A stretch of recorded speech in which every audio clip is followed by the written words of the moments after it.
Halo, assalamualaikum warahmatullahi wabarakatuh. Jumpa lagi di channel Kelas Ilmu. Pada video kali ini kita akan membahas mengenai prediksi soal-soal CPNS bidang pengawas benih tanaman bagian pertama.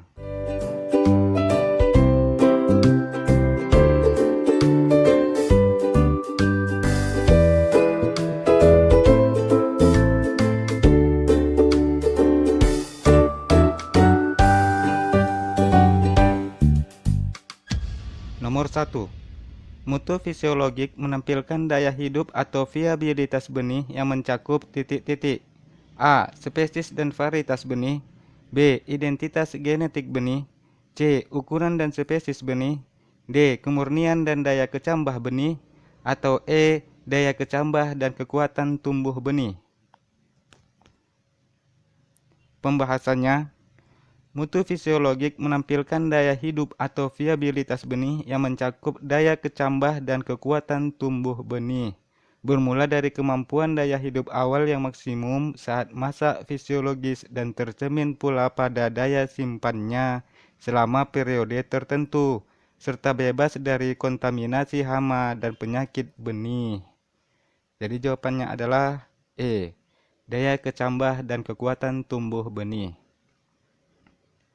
Nomor 2. Berdasarkan daya simpannya, benih yang hanya dapat disimpan dengan kadar air 5-10% termasuk titik-titik. A. Benih rekalsitran. B. Benih ortodok. C. Benih generatif. D. Benih vegetatif. Atau E. Buah kering. Pembahasannya, berdasarkan daya simpannya, benih dibedakan menjadi: pertama, benih rekalsitran, benih yang memiliki daya simpan relatif singkat. Yang kedua, benih ortodok, adalah benih yang memiliki daya simpan yang relatif lama. Ini ada perbedaan dari kedua benih tersebut. Pada benih rekalsitran hanya dapat disimpan sampai kadar air 25-30%. Sedangkan benih ortodok dapat disimpan dengan kadar air 5-10%.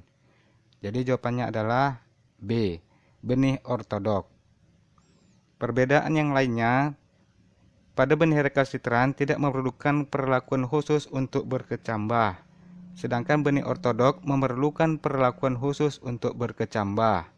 Kemudian, pelindung biji pada umumnya tidak keras pada benih rekalsitran, sedangkan pada benih ortodok, pelindung biji berupa kulit biji pada umumnya keras.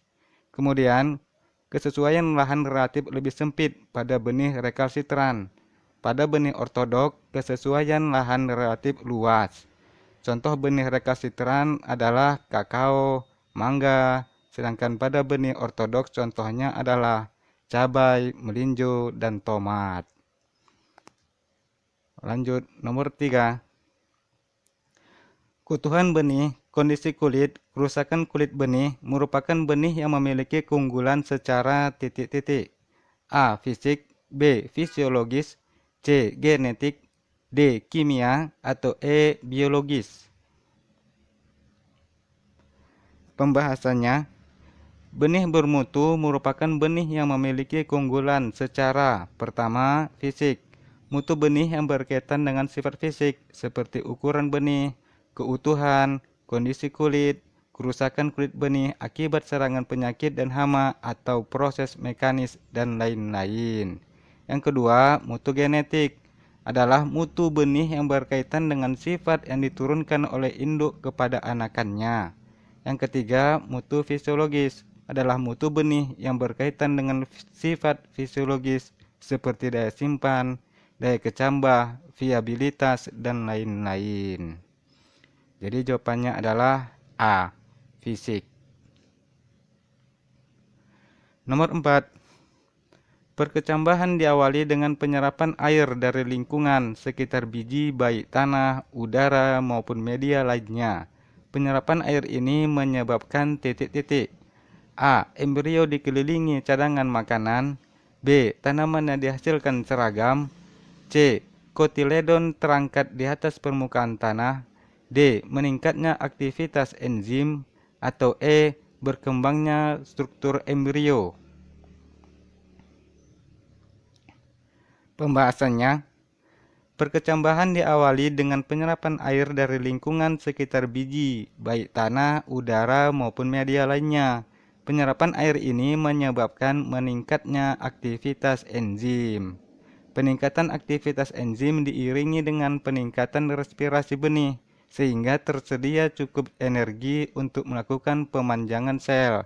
Radikula berkembang akan keluar dari pelindung biji dan masuk ke dalam tanah dan berubah menjadi akar. Epikotil memanjang dan berubah menjadi pucuk. Jadi jawabannya adalah D. Meningkatnya aktivitas enzim. Nomor 5. Keunggulan dari perbanyakan benih secara vegetatif adalah titik-titik. A. Cepat tumbuh akar. B. Benih memiliki daya kecambah tinggi. C. Benih yang dikumpulkan dari banyak pohon induk. D. Pemanjangan radikula diiringi pemanjangan epikotil. Atau E. Sifat yang dimiliki induk sama persis dengan anakan. Pembahasannya, benih vegetatif merupakan benih yang berasal dari bagian tanaman, baik akar, cabang, batang, daun, maupun pucuk. Perbanyakan secara vegetatif adalah kegiatan mengembangbiakkan tanaman dengan menggunakan bagian dari tanaman. Bisa berasal dari tunas, akar, batang, cabang, dan daun. Keunggulan dari perbanyakan benih secara vegetatif adalah sifat yang dimiliki induk sama persis dengan anakan. Oleh karena itu, tanaman yang dihasilkan seragam dan pengadaan bibit dapat dilakukan kapan saja tanpa harus menunggu musim. Jadi jawabannya adalah E. Sifat yang dimiliki induk sama persis dengan anakan.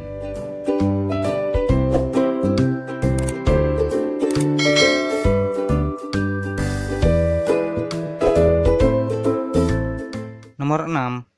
Produsen benih yang telah memproduksi benih kelas benih sebar minimal 2 musim tanam untuk jenis yang sama termasuk kriteria produsen benih kelas titik-titik. A. Benih sumber. B. Benih dasar. C. Benih pokok. D. Benih penjenis. Atau E. Benih sebar.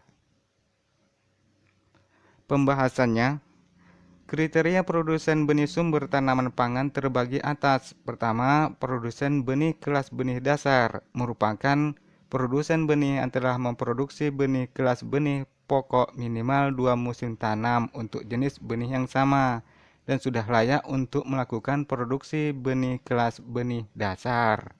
Yang kedua, produsen benih kelas benih pokok merupakan produsen benih yang telah memproduksi benih kelas benih sebar minimal 2 musim tanam untuk jenis yang sama dan sudah layak untuk melakukan produksi benih kelas benih pokok. Yang ketiga, produsen benih sumber. Sebagaimana butir 1 dan 2 tidak berlaku bagi kelembagaan produksi benih milik pemerintah yang memiliki tugas dan fungsi untuk menghasilkan benih sumber. Jadi jawabannya adalah C. Benih pokok. Nomor 7. Dalam pemeriksaan lapangan benih bersertifikat, pengujian leher malai, bentuk gabah, warna ujung gabah, bulu pada ujung gabah, dan lain-lain, termasuk parameter pemeriksaan benih pertanaman fase titik-titik. A. Masak. B. Berbunga. C. Vegetatif. D. Generatif. Atau E. Pendahuluan.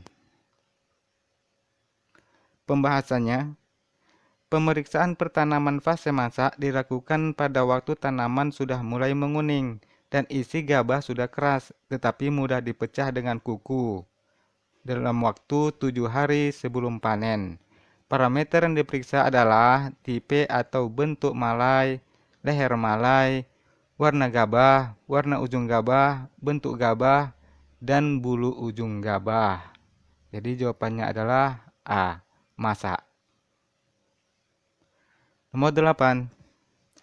Parameter pengujian benih murni pada standar mutu benih di laboratorium untuk kelas benih dasar minimal titik-titik. A. 90%, B. 95%, C. 98%, D. 99%, atau E. 100%. Pembahasannya, mari kita lihat tabel standar mutu benih di laboratorium berikut. Untuk parameter pengujian benih murni, minimal untuk kelas benih dasar 99%. Jadi jawabannya adalah D, 99%. Nomor 9. Produksi, sertifikasi, dan peredaran benih tanaman diatur dalam Peraturan Menteri Nomor A. PPRI Nomor 44 Tahun 1995. B. Permentan Nomor 12 Tahun 2018. C. Permentan Nomor 15 Tahun 2017. D. Kepmentan RI Nomor 71 Tahun 2017. Atau E. Kepmentan RI Nomor 635 Tahun 2015. Pembahasannya, PPRI Nomor 44 Tahun 1995 tentang perbenihan tanaman. Lalu, Permentan Nomor 12 Tahun 2018 tentang produksi, sertifikasi, dan peredaran benih tanaman. Jadi jawabannya adalah B. Permentan Nomor 12 Tahun 2018.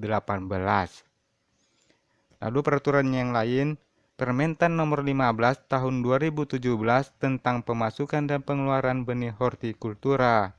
Kemudian Kepmentan RI Nomor 71 Tahun 2017 tentang sertifikasi benih hortikultura. Lalu Kepmentan RI Nomor 635 Tahun 2015 tentang pengambilan contoh benih dan pengujian mutu benih. Saran saya, baca semua isi dari peraturan menteri tersebut. Mana tahu keluar. Nomor 10. Tahapan penangkaran benih dengan sistem kultur jaringan in vitro dilakukan di A. Teras rumah, B. Areal pertanaman, C. Screenhouse, D. Rumah bayang, atau E. Laboratorium kultur jaringan.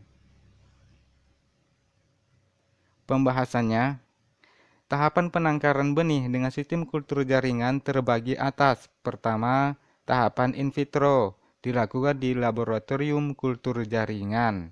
Yang kedua, tahapan pasca in vitro dilakukan di bawah rumah bayang atau screenhouse, terdiri atas tanaman kompot dan tanaman tunggal. Jadi jawabannya adalah E, laboratorium kultur jaringan. Oke teman-teman, terima kasih sudah menyaksikan dan insya Allah kita akan berjumpa lagi pada video-video pembahasan lainnya. Assalamualaikum warahmatullahi wabarakatuh dan sampai jumpa. Bye.